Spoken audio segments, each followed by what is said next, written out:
Queridos irmãos, a paz do Senhor Jesus a todos.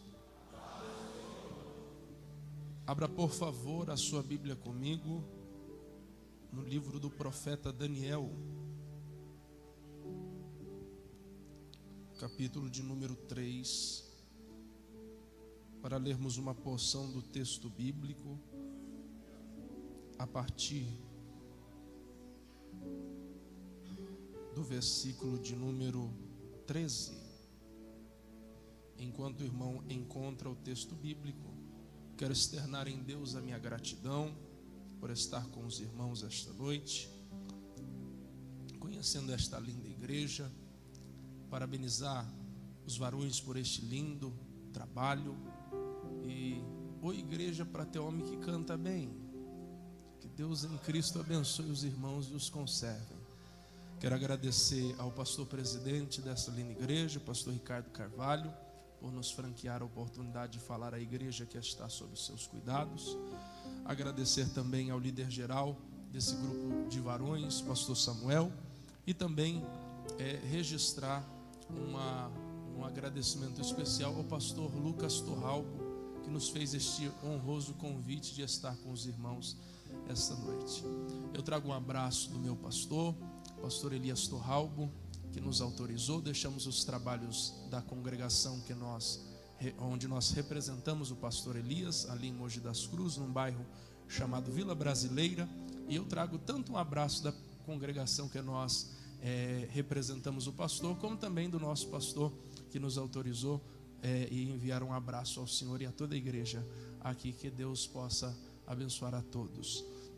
Veio comigo minha esposa, como os irmãos viram, a irmã Mariane está ali e tem me acompanhado. Graças a Deus, já desde o ano de 2025 eu não ando só, ela me acompanha por onde eu vou. Que Deus a abençoe. Os irmãos encontraram o texto, Daniel, capítulo de número 3, versículo 13 a 18. E está escrito assim: Então Nabucodonosor, com ira e furor, mandou chamar Sadraque, Mesaque e Abidnego.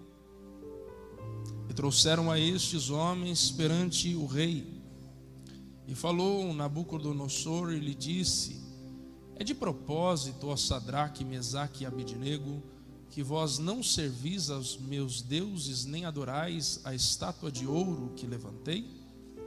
Agora, pois, se estáis prontos, quando ouvirdes o som da buzina, do pífaro, da cítara, da harpa, do saltério, da gaita e de toda sorte de música, para vos prostrardes e adorardes a estátua que fiz, bom é. Mas se não a adorardes, sereis lançados na mesma hora dentro do forno de fogo ardente. E quem é o Deus que vos poderá livrar das minhas mãos? Responderam Sadraque, Mesaque e Abidnego e disseram ao rei Nabucodonosor: Não necessitamos te responder sobre este negócio. Eis que o nosso Deus, a quem nós servimos, é quem nos pode livrar. Ele nos livrará do forno de fogo ardente e da tua mão, ó rei.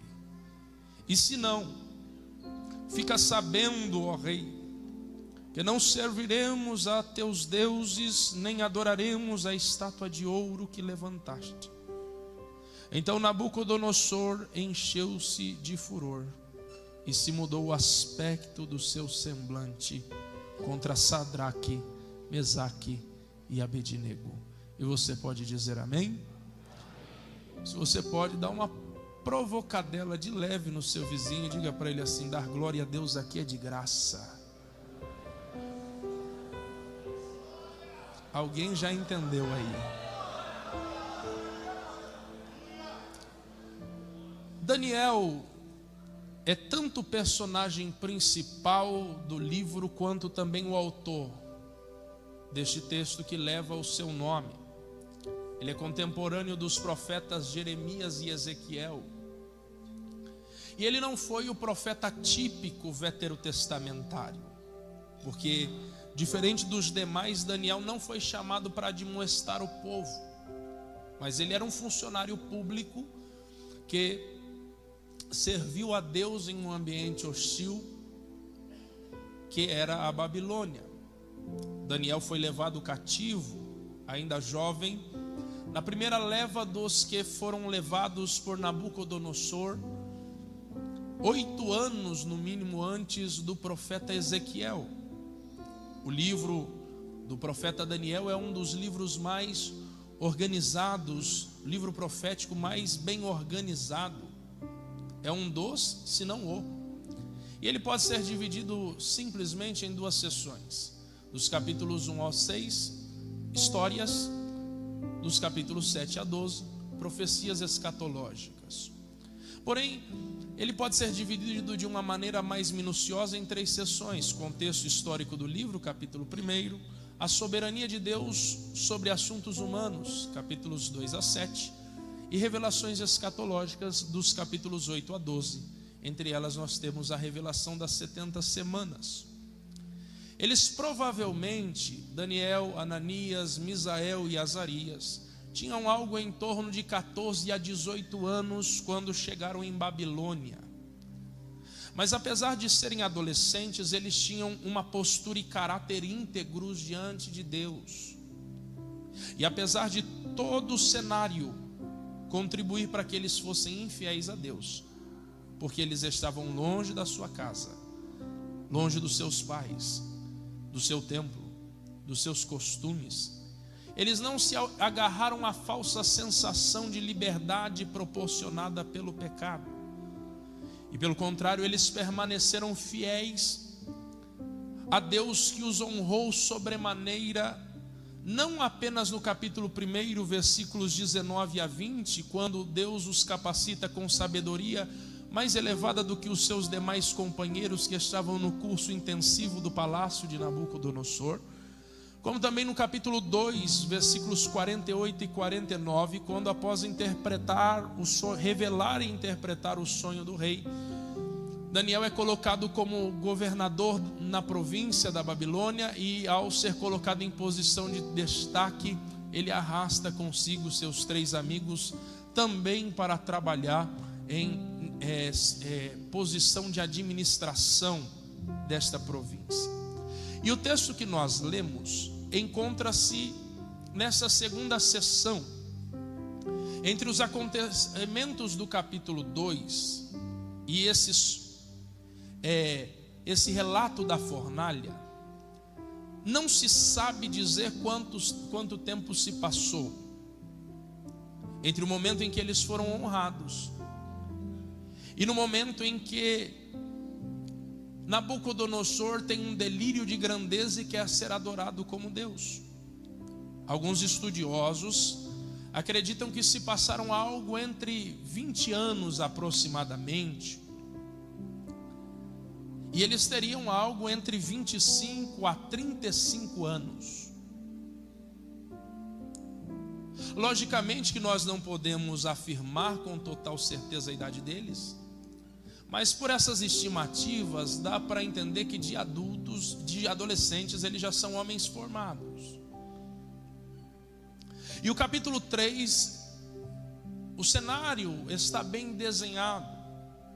A loucura inicial de Nabucodonosor o leva a edificar uma estátua de ouro de aproximadamente 30 metros de altura por 3 metros de largura, equivalente a um prédio de aproximadamente 9 andares. Nos versos 4 a 6, nós vemos a ordem do rei.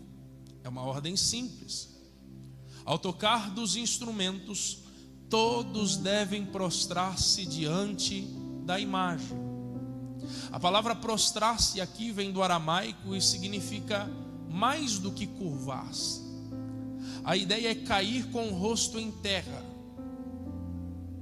Então é literalmente mais do que apenas uma reverência, é jogar-se ao chão.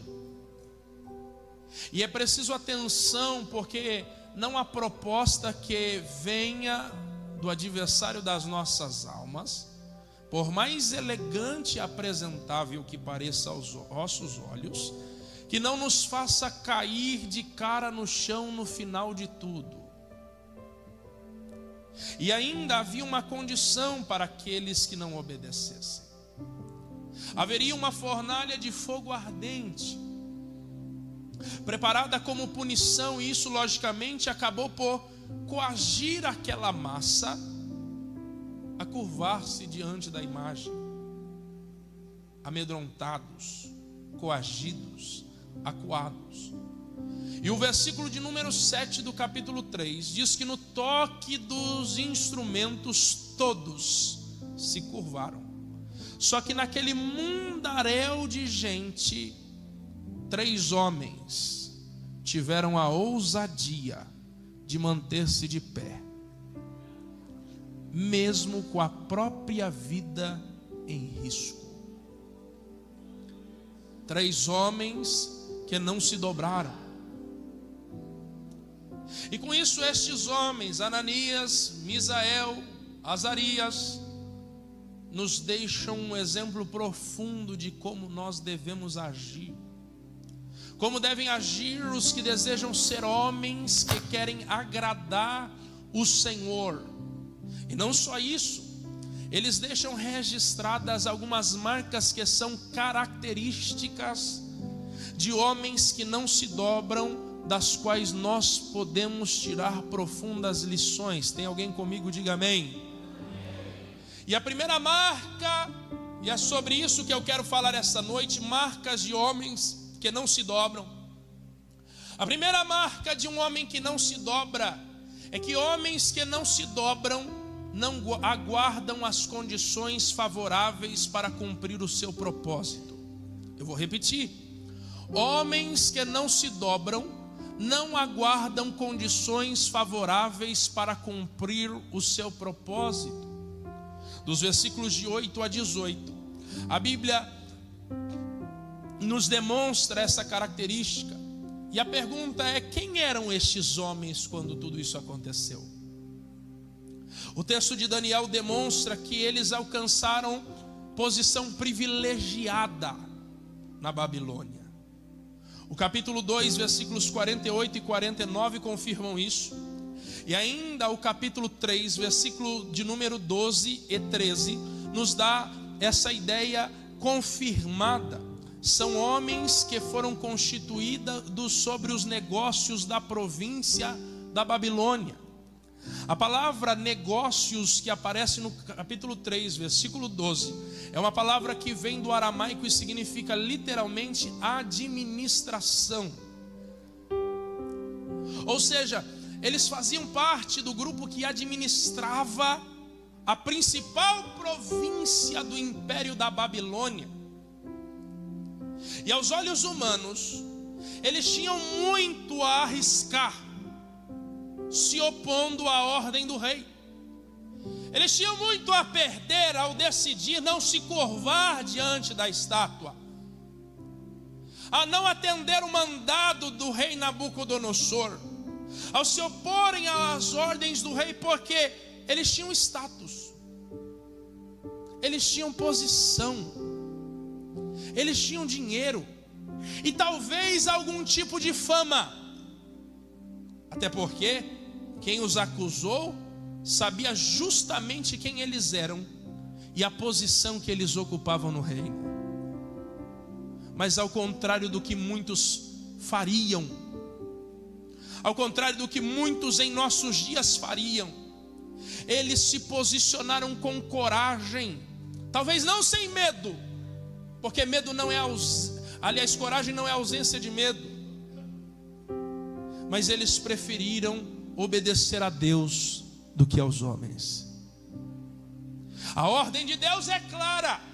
Êxodo 24:5 diz: não farás para ti imagem, nem alguma semelhança do que há em cima nos céus, nem embaixo da terra, nem nas águas, nem debaixo da terra. Não te encurvarás, a elas não servirás, porque eu sou o Senhor teu Deus, sou zeloso, que visito a maldade dos pais nos filhos até a 3ª geração daqueles que me odeiam. E a ordem não é citada apenas aqui, ela se repete em Êxodo 34:14. Ela se repete em Levítico 26:1. Ela se repete em Deuteronômio 5, versículos 8 e 9. E a Bíblia nos diz em Atos capítulo 5, versículo 29, que é melhor obedecer a Deus, ou mais importa obedecer a Deus do que aos homens. Então não importa o que eu vou perder, não importa o status que eu estou colocando em jogo, não importa a fama que está entrando em xeque, é preciso se posicionar. E por isso mesmo diante da proposta de livramento do rei, nos versículos 14 e 15, eles se mantiveram firmes. Não necessitamos te responder sobre este assunto, ó rei. Eis que o nosso Deus, porque a pergunta de Nabucodonosor é essa: quem é o Deus que pode livrar-lhes? O nosso Deus é quem pode nos livrar. O Deus a quem servimos, Ele é o que nos livrará da fornalha de fogo ardente. E ainda, ele chega a ponto de dizer algo extraordinário. É uma ousadia de um homem que não se dobra, é uma ousadia de um homem cheio da virtude do Espírito Santo. Ou ele chega ao ponto de dizer: Deus não precisa nos livrar para permanecermos fiéis. Em outras palavras, eles estão dizendo: Deus não precisa fazer a nossa vontade para nós obedecermos a sua palavra. Deus não precisa entregar o que eu quero para eu me manter curvado diante da sua ordem. Como a contemporaneidade precisa aprender com esses homens. Porque nós vivemos em dias em que as pessoas buscam a conveniência acima de qualquer coisa. Elas buscam os seus desejos, os seus anseios, os seus projetos, os seus sonhos, as suas realizações. Primeiro eu, primeiro a minha vontade, primeiro o meu querer, primeiro o meu desejo. Vivemos em tempos trabalhosos, tais como escreveu o apóstolo Paulo a Timóteo na segunda carta, capítulo 3, versículo 1. Nos últimos dias sobrevirão tempos trabalhosos, porque haverá homens amantes de si mesmos, avarentos, presunçosos, soberbos, blasfemos, desobedientes a pais e mães, ingratos e profanos, sem afeto natural, irreconciliáveis, caluniadores, intemperantes, cruéis, sem amor para com os bons, traidores, obstinados e orgulhosos. Isso aqui dói demais. Mais amigos dos prazeres do que amigos de Deus, tendo aparência de piedade, mas negando a eficácia dela. Aí Paulo deixa o conselho ao jovem pastor Timóteo: desses afasta-te. Não tem amizade, não tem aliança, não tem conversa, não tem abraço. Desses afasta-te.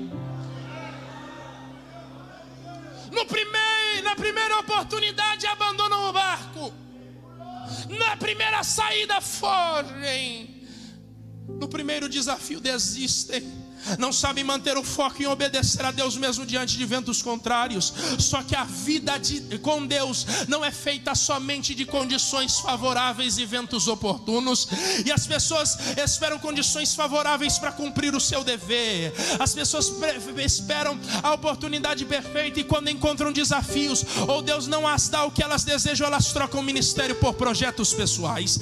Elas trocam chamada por conveniência. Tem mais: elas trocam missão por conforto. Elas trocam fidelidade por facilidade, sacrifício por segurança, convicção por aceitação, obediência por popularidade, propósito pelo prazer, verdade pela aprovação das pessoas, o eterno pelo temporário, o altar pelo palco. Sem falar, são dias complicados, são dias difíceis. Pessoas que vivemos, aliás, nessa cultura de autopreservação acima de qualquer coisa. Que pessoas querem se preservar acima de tudo e de todos, mas graças a Deus que há um remanescente. O Senhor disse: reservei para mim, e há aqui entre nós destes 7.000 homens que não dobraram os seus joelhos a Baal. Onde estão os 7.000 aqui essa noite? Homens que seguem o exemplo de Samuel, que permaneceu fiel mesmo em uma época de decadência espiritual e corrupção sacerdotal. Eu sei que Samuel é uma criança, eu sei que provavelmente ele está entre a fase de criança e de adolescente, mas olha como ele nos ensina. Ele é um jovem resultado de uma promessa da parte de Deus feita à sua mãe Ana. Samuel aparentemente foi entregue para viver no melhor lugar do mundo, porém o ambiente estava marcado pelo mau exemplo de Ofni e Finéias e a permissividade do sumo sacerdote, seu pai Eli. Samuel cresceu naquilo que era para ser o melhor lugar, mas vendo os filhos de Eli desprezando as ofertas do Senhor, abusando do poder sacerdotal, roubando a carne das ofertas antes de serem sacrificadas, desrespeitando as normas sacrificiais, praticando imoralidade à porta do tabernáculo, mas ele decidiu ser diferente. 1 Samuel 2,26 diz que ele crescia e se fazia agradável, assim para com o Senhor como também para com os homens. E por conta disso, sabe o que Samuel viveu? 1 Samuel capítulo 2 versículo 3, a Bíblia diz que está todo mundo deitado para dormir, e antes que a lâmpada de Deus se apagasse no templo do Senhor, onde estava a arca de Deus, o Senhor chamou a Samuel, que disse: eis-me aqui. Isso é um feixe de esperança, porque antes que a luz apague, Deus levanta profeta. Antes que a esperança morra, Deus levanta homens cheios da ousadia e da virtude. Porque há uma experiência extraordinária reservada para aqueles que desejam obedecer a Deus mesmo diante das condições adversas desta vida. E olhe para cá, não espere a oportunidade perfeita para cumprir o seu propósito, para obedecer a voz de Deus, porque a oportunidade perfeita não existe. Perfeita é aproveitar a oportunidade que Deus lançou diante de você.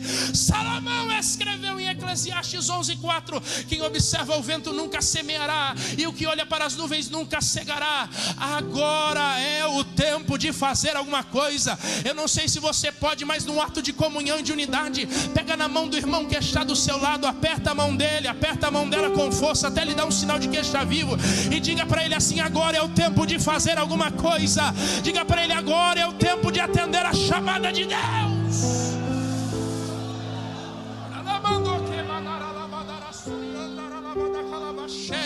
Paulo escreveu: e digo isso conhecendo o tempo, que já é hora de despertar do sono, porque a nossa salvação está agora mais perto de nós do que quando aceitamos a fé.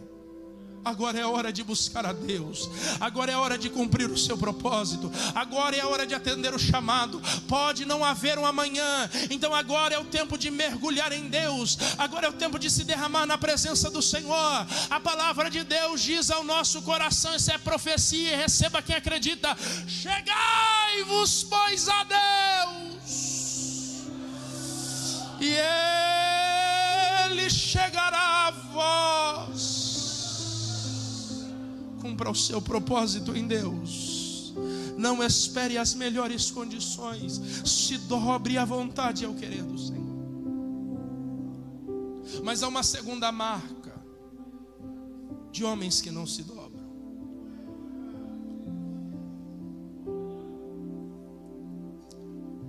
Homens que não se dobram recebem ajuda do alto para vencerem os desafios. Homens que não se dobram recebem ajuda do alto para vencer os desafios. Diante da negativa dos homens de Deus, a sentença do rei é clara. Nabucodonosor mandou que a fornalha fosse aquecida 7 vezes mais, para lançá-los nela. Eles não entraram por conta própria, eles foram jogados. O versículo 20 diz que não só foram jogados, como eles foram atados, amarrados. E o versículo 22 afirma que a fornalha estava tão quente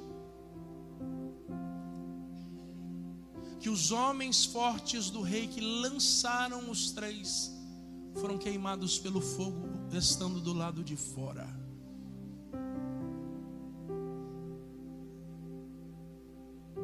Agora, para surpresa do Nabucodonosor, algo diferente acontece.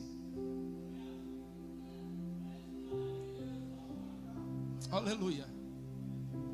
Porque o versículo 24, logo após ao lançarem eles, registra que o rei se espantou, mas o espanto foi tão grande que ele se levantou E ele avista de longe e diz assim: nós não lançamos apenas 3 homens e amarrados dentro da fornalha?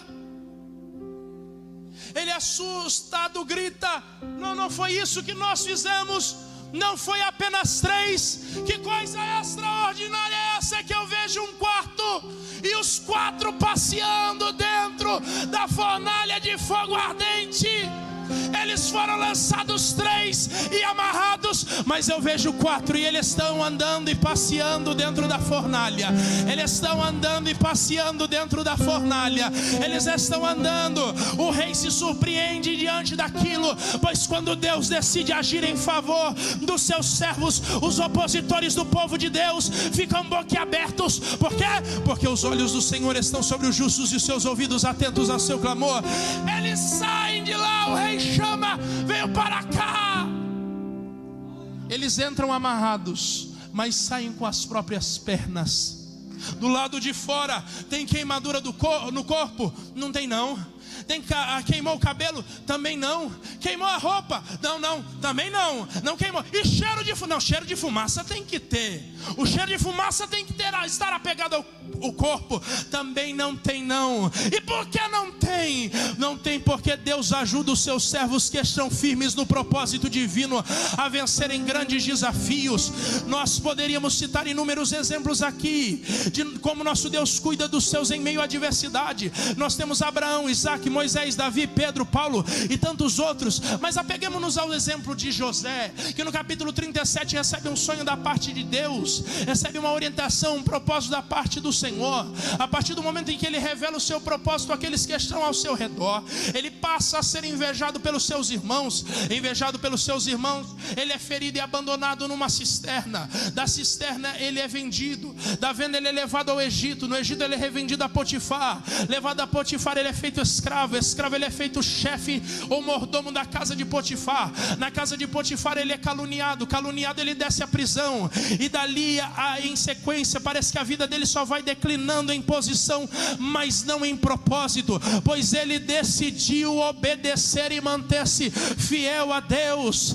Ele é lançado por uma calúnia, mas Deus é o autor da história de José. E o Espírito Santo nos congregou aqui essa noite para que você viesse da sua casa, esse templo, essa casa de adoração, para ouvir que o autor da sua história não é você, não é a pessoa que se levanta contra você, a tua casa, os teus sonhos, a pessoa que te desacredita. O autor da sua história é o próprio Deus. Deus está direcionando. Se estivesse no controle das suas mãos, você podia duvidar. Se estivesse na sua capacidade de resolver, você podia desacreditar.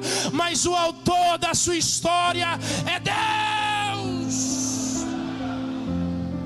Na prisão ele se destaca, e ele se destaca tanto que o carcereiro mor faz dele praticamente um chefe dentro da prisão. Ele cuida de tudo, ele passa a ordenar tudo que ali se fazia. E ele ainda, com seus companheiros de cela, permanece fiel diante do Senhor, permanece cumprindo o propósito, interpreta sonhos. Ao interpretar sonhos ele pede: lembrem-se de mim quando estiverem diante de Faraó. Ele é esquecido, da prisão ele é esquecido, mas da prisão ele é levado para a frente de Faraó, para de lá ser feito governador de todo o Egito. E aí, depois de todo esse vendaval passar, depois da tempestade acalmar, José está diante dos seus irmãos e a sua conclusão é simples. Gênesis 50, 20: vós bem intentastes o mal contra mim, porém Deus o intentou para bem, para fazer como se vê neste dia, para conservar muita gente com vida. E olhe para cá, Deus não mudou.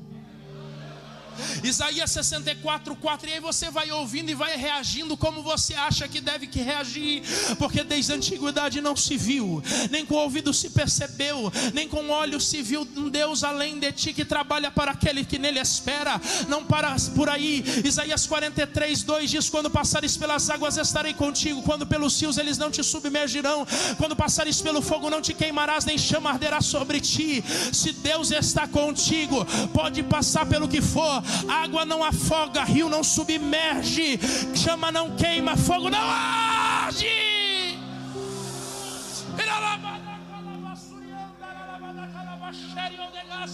pois Ele nos ajudará em cada desafio. Eu não sei se você pode, mas encoraje o irmão que está do seu lado, diga para ele assim: você não está sozinho nessa luta, você não está sozinho nessa guerra. Diga para ele: Deus está contigo. Diga para ele: você vai vencer o desafio. Eu não sei quem acredita, mas na palavra de Deus não faltam citações como essa. Isaías 41:10: não temas, porque eu sou contigo, não te assombres, porque eu sou teu Deus. Eu te fortaleço, eu te ajudo, eu te sustento com a destra da minha justiça. O salmista escreveu no Salmo 121 dizendo: eleva os olhos para o monte, de onde me virá o socorro? O meu socorro vem do Senhor que fez o céu e a terra. Não deixará vacilar o teu pé aquele que te guarda, não tosquenejará. Eis que não tosquenejará nem dormirá o guarda de Israel. O Senhor é quem te guarda, o Senhor é a tua sombra. Isso aqui é extraordinário, porque para algo fazer sombra, para algo projetar sombra, é preciso, e para cobrir inclusive, é preciso ser maior do que a pessoa que está sendo coberta pela sombra. Quando a Bíblia diz: Ele é a tua sombra à tua direita, Ele está dizendo: acalma, porque teu Deus é tão grande que a sombra dele te cobre. E a sombra dele te cobre, porque Ele está do seu lado, Ele está do seu lado, Ele está do seu lado, Ele está do seu lado, Ele está do seu lado, Ele está do seu lado, Ele está do seu lado. Eu vou repetir isso daqui: Ele está do seu lado. Então acalma teu coração, porque o Espírito te trouxe aqui e Ele te dá a mesma ordem que deu a Josué em Josué capítulo 1 versículo 9: não te mandei eu, é uma ordem, eu não te dei opção. Se esforça-te, tem bom ânimo, não temas nem te espantes, porque o Senhor teu Deus é contigo por onde quer que andares. Você anda, Ele anda contigo. Você para, Ele para contigo. Você corre, Ele corre contigo. Você caminha, Ele caminha contigo. Se você parar, Ele para, mas se você decidir prosseguir, Ele prosseguirá ao teu lado, porque Ele é contigo por onde quer que você andar. Se fosse na força do seu braço, com certeza nós já estaríamos derrotados, mas porque Ele entrou nessa batalha. Eu disse que Ele entrou nesta batalha, a vitória já está garantida. E por que está garantida? Porque aquele que começou a boa obra em vós a aperfeiçoará até o dia de nosso Senhor Jesus Cristo. O que o nosso Deus começou, Ele vai terminar.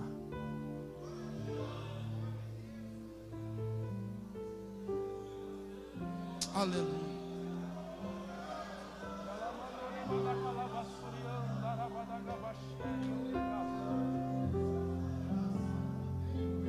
Mas há uma terceira e última característica para nós caminharmos para o encerramento: homens que não se dobram glorificam a Deus e influenciam os que estão ao seu redor. Homens que não se dobram glorificam a Deus e influenciam aqueles que estão ao seu redor. Dos versículos 28 a 30, aqui está o resultado. O resultado da oposição de obediência de 3 homens. E qual é? Falou Nabucodonosor e disse: bendito seja o Deus de Sadraque, Mesaque e Abidnego, que enviou o seu anjo e livrou os seus servos, que confiaram nele, pois não quiseram cumprir a palavra do rei, preferindo entregar os seus corpos, para que não servissem nem adorassem algum outro Deus, senão o seu Deus. Por mim, pois, é feito um decreto, pelo qual todo povo, nação e língua que disser blasfêmia contra o Deus de Sadraque, Mesaque e Abidnego seja despedaçado, e as suas casas sejam feitas monturo, e E olha a declaração. Isso aqui, meu irmão, para dar glória a Deus de pé. Porquanto não há outro Deus.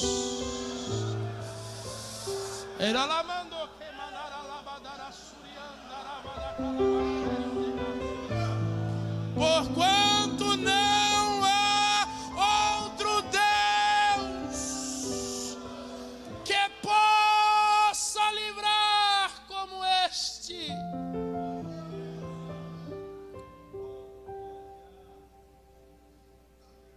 E não só isso, e fez o rei prosperar a Sadraque, Mesaque e Abidnego no mesmo lugar, na província de Babilônia. Diante de tudo o que se viu,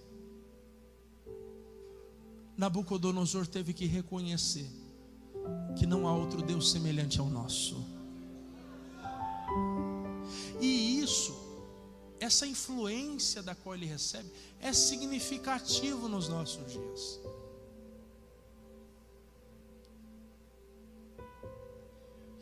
Porque vivemos em um tempo em que se ecoa muitas vozes, e muitas delas nem chegam a dizer nada. Falam, mas não dizem nada.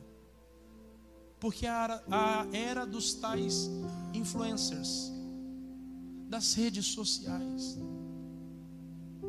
essas vozes arrogam para si o direito de dizer o que é melhor para as massas, que bombardeiam as pessoas de informações que de fato influenciam gostos alimentares, moda, jeito de falar, e que por muitas vezes, conscientemente, essas vozes, esses influencers, manipulam e enganam o povo com uma vida de vitrine, apenas para gerar engajamento, apenas para ganhar dinheiro. Eu sou professor em um colégio, dou aula de filosofia e sociologia, apesar da minha área ser teologia. E eu estava apresentando ou avaliando um seminário de alunos do 2º ano do ensino médio. E eles estavam falando sobre a influência dessa cultura de massas, do poder da internet, dos influencers no seminário. E eu comecei a fazer algumas perguntas para conduzir eles a alguma reflexão. E eu falei sobre o quanto os influencers enganam as pessoas para ganhar dinheiro. Aí uma aluna, deve ter entre 15 e 16 anos, eu olhei com toda a sinceridade da minha alma e falei assim: você sabe que está sendo enganado. Ela disse: a gente sabe. Ela não falou só eu. Ela disse: a gente sabe, a gente aceita e às vezes a gente gosta.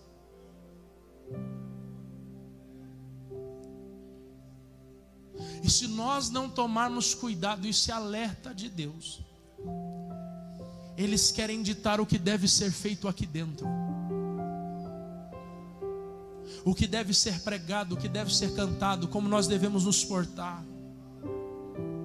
Inclusive é tão perigoso, é tão esquisito os dias que nós vivemos, que já tem até os confessos lançando curso de teologia, fazendo marketing, como se eles soubessem o jeito certo ou correto de ler a Bíblia e interpretá-la. Mas a igreja não deve ser arrastada por estas coisas. No mundo varrido pelo mar da instabilidade, do ateísmo, de um comportamento que desonra e afronta o nosso Deus, a igreja é a coluna e firmeza da verdade. E Jesus não nos chamou para ser influenciados pela cultura mundana. Jesus nos chamou para influenciar aqueles que estão ao nosso redor. É só olhar para o exemplo de José e de Daniel. Foram levados para um lugar diferente, mas não foram influenciados pela cultura que os rodeava. Foram eles que governaram o lugar aonde eles chegaram. Essa é a nossa missão.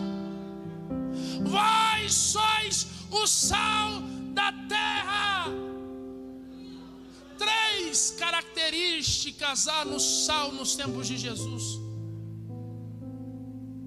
Ou 3 coisas ele pode fazer. Primeiro, o sal é o principal conservante de alimentos. Era a maneira como eles conservavam carne, principalmente. E vós sois o sal da terra, porque somos nós que conservamos os princípios do reino no mundo que já no maligno.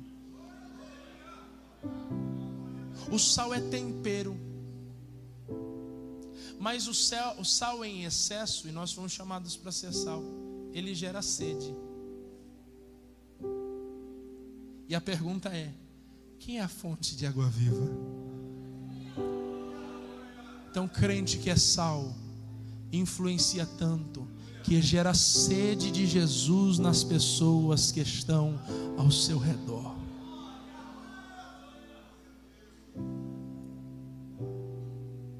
Nós é quem temperamos a vida das pessoas ao nosso redor. Nós é quem conservamos os valores do reino. Nós é que temos obrigação de gerar sede nas pessoas daquele que é a fonte de água viva. E o Espírito de Deus quer nos revestir de poder, nos encher da sua virtude, para nós sermos a influência das pessoas aonde nós estamos. Você, na virtude do Espírito, vai influenciar onde você pisar a planta do seu pé. Eu tenho uma palavra de Deus aqui, eu não sei quem recebe nem quem acredita, mas a maior influência da sua casa não será as redes sociais. O maior referencial dos teus filhos não vão ser os influencers de Instagram. Deus está te levantando aqui essa noite para ser um homem, para ser uma mulher que não se dobra aos modismos desse mundo, e para ser a maior influência e referencial dos teus filhos. Só quem acredita, só quem recebe essa palavra, fica de pé de um salto, glorificando ao nome do Senhor.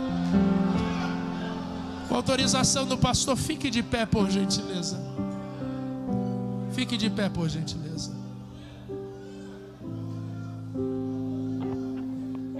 Deus nos levantou para sermos crentes que não se dobram. Homens que não se dobram, não aguardam as condições mais favoráveis para cumprir o seu propósito. Homens que não se dobram recebem ajuda do alto para vencer os desafios. Homens que não se dobram glorificam a Deus e influenciam os que estão ao seu redor. Eu quero fazer uma oração aqui. Eu acredito que a equipe de louvor vai me ajudar, ou algum irmão que louva vai me ajudar. E eu quero fazer um primeiro apelo para orar por homens que querem receber poder do Espírito Santo para se manter de pé diante da adversidade e ser a influência que este mundo precisa.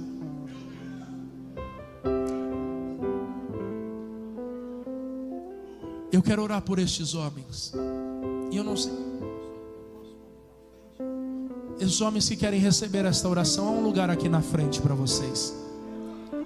E enquanto você chega para receber esta oração, e talvez você até pode grudar no irmão que está do seu lado. Você ora por ele, ele ora por você, e na unidade o Espírito nos capacita.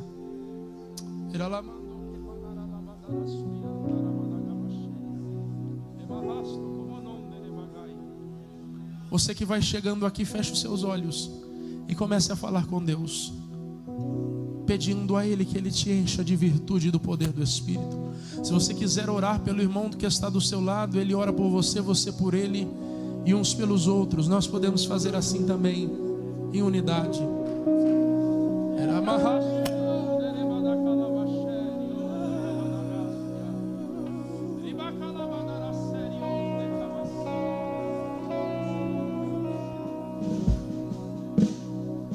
Vai orando, vai apresentando a Deus.